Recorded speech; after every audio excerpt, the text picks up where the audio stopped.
We are starting with the nuts and bolts of the class, and this is the Chapter 1 PowerPoint, Introducing Government in America. Now, at this point, you have a choice. If you miss class, you can use your book, you can talk to a friend, or you can listen to me go through this video quicker than I would in class because there's a lot of material. So at this point, if you're still listening, you're choosing to go with me. So we started off with this notion that politics and government matter. And they do. Hopefully, I made my point the last couple days. Now, traditionally, Americans have been pretty apathetic about politics and government, in particular youth, but the trends are showing that is changing, that people are more involved. And you can look at a lot of these, historical things, disengagement. You can see it got really low. You can see political knowledge. People knew more in the past in '64 than they did in '04. You can see the turnout rates. You can see how low some years were. But again, I really think that trend is changing. So I'm going to move past that. Now, government, okay, definition of government, the class you're in. So a government is the institutions and processes through which public policies are made for society, which really leads to two questions. How should we govern? And what should government do? And those two questions will dictate your personal political beliefs. And governments typically maintain a national defense, provide services, collect taxes, and preserve order.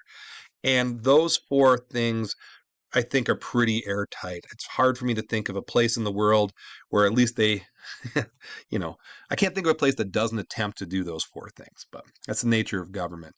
Now, politics are connected to government, but they are a bit different in definition. So the definition of politics, and I think the first one's better than this Laswell one, is that politics is the process by which we select our governmental leaders and what policies they produce.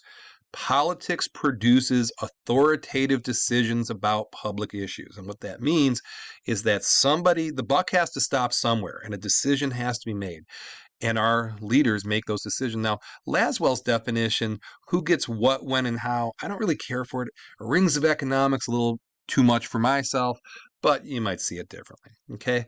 Now, if you look at politics, politicians ultimately create policies. Okay. Political issues become policies on how you go about doing things. So you see all these different sections, kind of looks like Candyland a little bit, but it's probably less fun than Candyland. I am guessing. I don't know how you feel about Candyland. So anyway, let's go through a couple of these, and I'm going to skip that for now. Now, this is an unusual term for most of you. I'm guessing linkage institutions. Now, the definition is linkage institutions are the political channels through which people's concerns become political issues on the policy agenda. Political parties, and if you look at the platforms of the two big ones, the Republicans and Democrats, there are certain issues that for a long time one party has championed more so than the other. Elections, a lot of times you kind of see the pulse or the feelings of the country based upon who you voted for. And I remember in 1994, I was a sophomore in college, and all of a sudden, the Congress went really conservative, but that showed the country was feeling more conservative. Also, when I was a little kid, Reagan from Carter, we went real liberal to way conservative. And I've seen the reverse. I'm doing two of the same examples, but we had President Bush, the second President Bush, when President Obama took over, we saw that elections said the country had become more progressive. So elections can be a pretty good litmus test of that. News and entertainment media. So if you listen to MSNBC versus Fox News, both of those are pushing different political issues and different agendas. And then the various interest groups, they have their agendas as well. Things like the NRA want to have more access to guns, or the NEA, the teachers union, wants more funding for school, that kind of thing. So policy agenda are the issues that attract the serious attention of public officials. And when you're a politician, you can't make everybody happy. It's impossible. But there's kind of an adage that I feel is true. It's kind of whoever's bleeding the worst gets the tourniquet. So of all these issues, one thing's going to arise as the most important. And then the politician has to figure out, what the problem is and how to fix it. And other issues, they're going to say, not enough people give a hoot, or this is not that important. And a politician, a good politician, will be able to discern the ones that are really important to the people versus the ones that are less important to the majority of people. Now, policymaking institutions are the branches of government charged with taking action on political issues.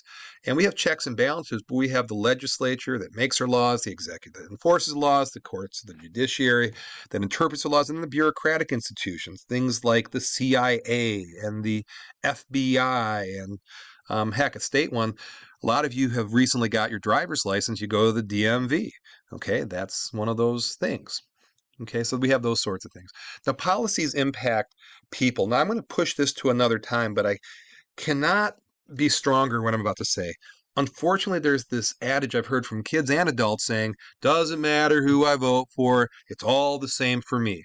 I'm old. I can tell you firsthand, whoever's in office and whoever's making policies will change your world and our world either for the better or the worse. So whoever's in office and the policies they make, they do impact people. I promise you that. I promise you that. And the impacts of policies, you have to ask yourself the question, does it solve the problem? Or does it create more problems? And depending on the answer, policy impacts carry the political system back to its point of origin, the people. Because I'll tell you what, if you have a really good policy that solves a problem and makes the world better, hey, you're going to get reelected. If you made a bad decision and it made the problems worse, well, you're probably not going to get reelected. It's going to be a problem. Okay, now democracy. Now, you've heard me say democracy, majority rules. Now, this is AP government. It's a little more involved than that. So here's the AP version of it.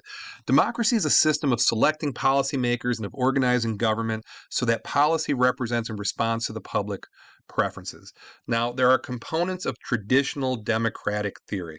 This is the real poli-sci stuff. This reminds me of my own poli-sci degree back at Michigan State a whole long time ago. Okay, so we have equality in voting, effective participation, enlightened understanding, citizen control of the agenda, and inclusion. Okay, actually, let me go back for a second. So, with traditional democracy, everybody gets a vote. Doesn't matter who you are, from the president himself or herself someday to the lowest rung of society, everybody gets a vote. That everybody's participating, that people did their best to understand the issues and give an enlightened opinion, and the citizens can control this in inclusion. And unfortunately, in American history, there have been a lot of instances where they've tried to prevent people from voting.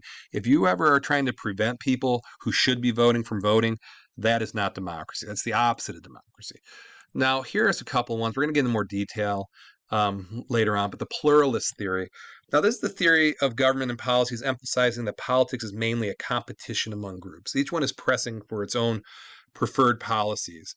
Now, according to this, different people, because pluralism means a whole lot of different people living together for a common goal, that you hope you hammer out some sort of compromise you all can live with. So that's the pluralist theory of democracy. And then there's one elite and class theory. And essentially, you're saying, hey, those with a lot of dough have a lot of power. And those with a lot of money are going to dictate things. Okay, I think in recent years, you've seen Elon Musk trying to use his money to get involved in some political sort of thing. And if you subscribe to this, you're saying, hey, listen, it's like the golden rule. Whoever's got the gold rules. I know that's really cynical, but some people say that. Some people feel that. Then you have hyperpluralism, where a theory of government and politics contending that groups are so strong that government is weakened. So this gets a little scary that if you have a group outside of government that has so much power, it's really kind of disrupting the balance of democracy. Okay. So there's some challenges to democracy that we're seeing today. Increased technical expertise, limited participation in government, escalating campaign costs, diverse political interest. For the sake of time, I'm going to do this another time. Okay. I didn't go a lot into class about this because we have more in the future. So in terms of political culture, this is an overall set of values widely shared within a society. Now, America's a really different place. Now, in theory, these are the values we all should subscribe to. Liberty, egalitarianism, meaning, hey, we're all equal. Individualism, hey, do your own thing as long as you're not hurting me. Laissez-faire, hey, government, leave me alone. And then populism. Populism, it sounds like the root word popular. It kind of connects with people on a very visceral, personal level. And we we've seen some populist candidates in recent years. Okay, so in class, we went into, I was a lot slower than I did it in this video. And if you miss something, again, talk to a friend, go to your book. So in class, we switched up from kind of traditional lecture into group work time. So we divided up into 6 groups, and it'll give you a chance to hear another voice because, besides mine, and you can flex your mental muscle. And you better do it or Marsico is going to straighten you out. See that? Okay. So this is the first group question about people. Okay. Are people knowledgeable about policy? Do they apply what they know when they vote? Do elections facilitate political participation? And institutions, is Congress a representative institution? Does the president look after the general welfare? And I think what we're going to see in all these questions, kind of the theoretical, the way it ought to be versus the way it actually is. And, hey, that's thus the debate, thus the talking. Group 2 looked at this one. They looked at linkage institutions. Do interest groups help the process, or do they get in the way? Do political parties offer clear, consistent choices for voters, or do they intentionally obscure their positions? Does media help citizens understand choices? Boy, that's a loaded question.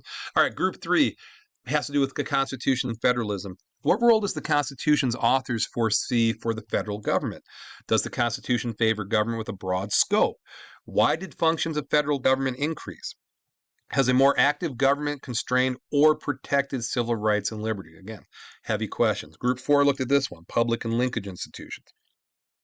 Does the public favor a large active government? Do competing political parties force government to provide more public services? Do elections control the scope of government? Does pressure from interest groups create a bigger government? And has the media helped control the size of government's policies? Yeah, these are some pretty rich stuff to dig into. Okay, I'm not going to give my opinion here because I want you to think it for yourself. Elected institutions, group 5 looked at this. Has the president been a driving force behind increasing the scope and power of the government? Can the president control a large government? Is Congress predisposed to support big government? Is Congress too responsive to the public and interest groups? Heck if I know, right? I do. I have my own opinion. Again, it's hard for me to keep it in, but I'm going to keep it in so you can let it out. Non-elected institutions.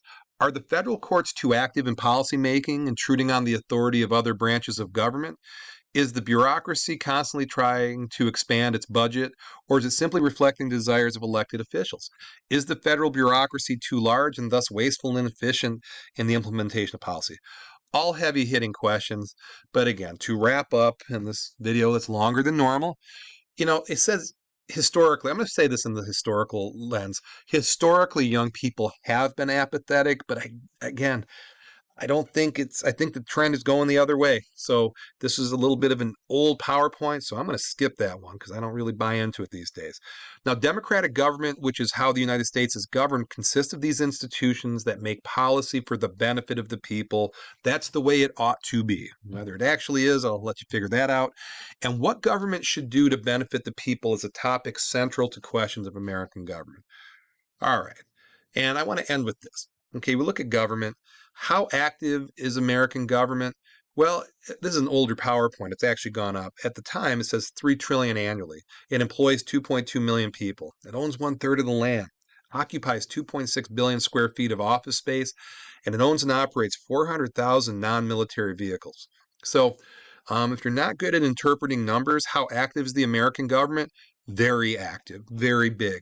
Whether you think it's a good thing or not, we'll investigate that throughout the year. Whew, long one, but hopefully that kept you in the loop if you were absent. So I appreciate you watching.